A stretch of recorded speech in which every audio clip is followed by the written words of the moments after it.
This is the video demonstration for the heart rate worksheet. You are watching this video because you clicked on the video demonstration link. The instructions are written above in a Word document text format. The document that you're going to turn in right here is the worksheet. So if we can start off by opening it, and if you give me a second to make this large enough. Okay, what we're going to do, you're going to create your target heart rate, and there's two methods discussed in the textbook. One of them is the heart rate reserve method, which is in box 4, and the other one is the target heart rate method, which is in box 5. If you scroll up to the top, the first 3 boxes are calculations that we're going to need to do in order to get the information to do box 4 and 5. So, first of all, we need to find out what our resting heart rate is. Your resting heart rate is basically how many times your heart beats in 1 minute.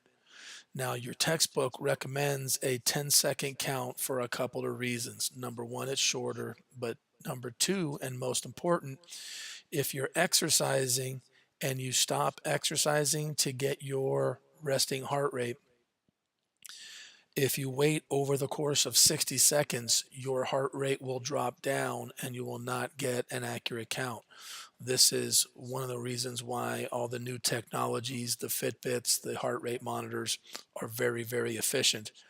So if you're doing it manually, this is what we're going to do. Take your count for 10 seconds. And let's say, for example, you counted 10 beats in 10 seconds. That would give you a resting heart rate of 60. If you counted 8 beats in 10 seconds, you would have a resting heart rate of 48. I'm going to use the example of a resting heart rate of 12 beats in 10 seconds. This will give you a resting heart rate of 72. Down to box number 2, this is your maximum heart rate.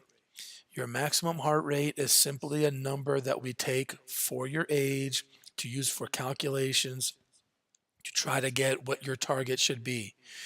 The target number is a number that most of you will never come close to even reaching.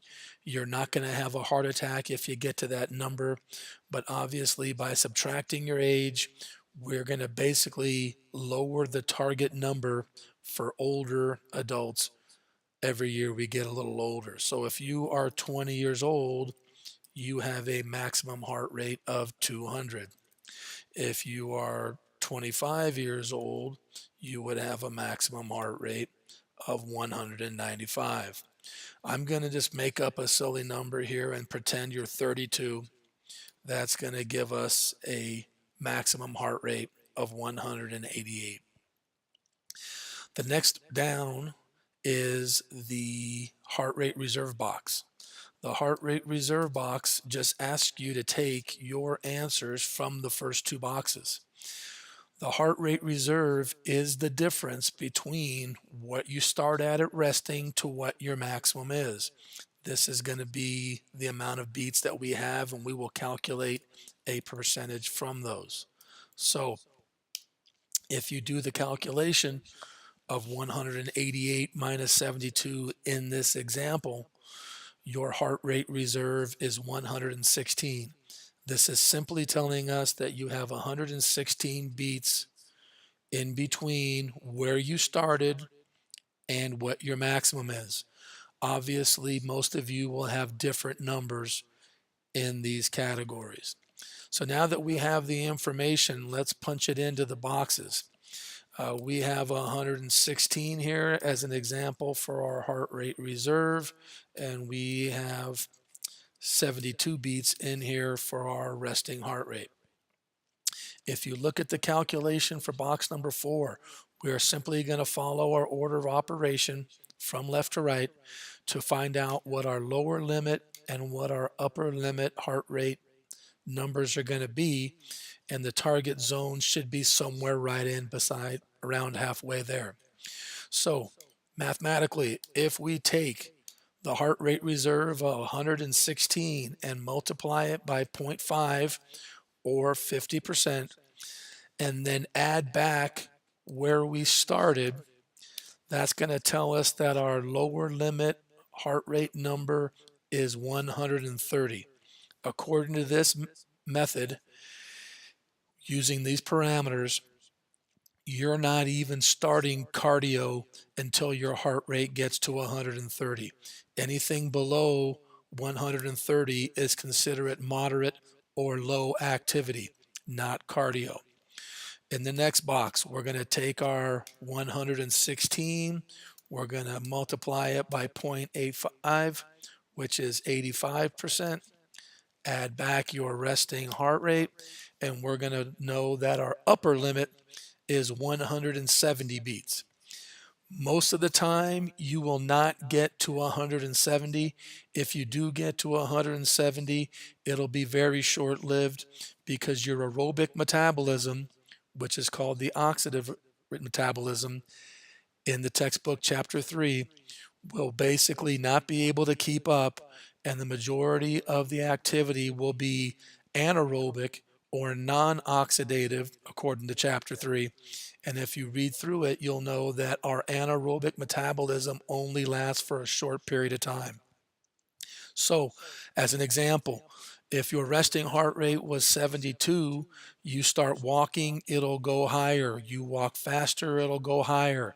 You start jogging, it'll go higher, probably into the 130 range. Hopefully, you'll try to keep it somewhere close to the 150 number. If you start running too fast, you'll probably get close to 170, but you probably will not be able to keep up that pace for more than a few seconds, maybe a minute or so. Okay, down to number 5. Number 5, all we need to know is our maximum heart rate. And because we are a 32-year-old in this example, we're just going to punch in the 188s and do a simple multiplication of 188 multiplied by 65% and 188 multiplied by 90% or 0.9, and that's going to give us a different range. Now, these numbers are fairly close, only about 5 beats. Here's the difference. If you look at box number 5 is your maximum heart rate. If you scroll up to box 2, your maximum heart rate is only dependent on your age. So box number 5 is saying basically this is a good norm for 32-year-olds. We all know that not every 32-year-old is the same. You have male versus female. You have in shape versus out of shape, short versus tall, slender versus overweight. So this is a norm for an age group. What box number 4 does is it takes into consideration what your heart is doing at rest. If your numbers were different, let's say, for example, you had a resting heart rate of 60, that's going to change your numbers. And that's why the target heart rate method is recommended, because it takes into consideration your existing health along with your age group. When you're done, make sure you save the document with your first name, last name, and heart rate worksheet and turn it in.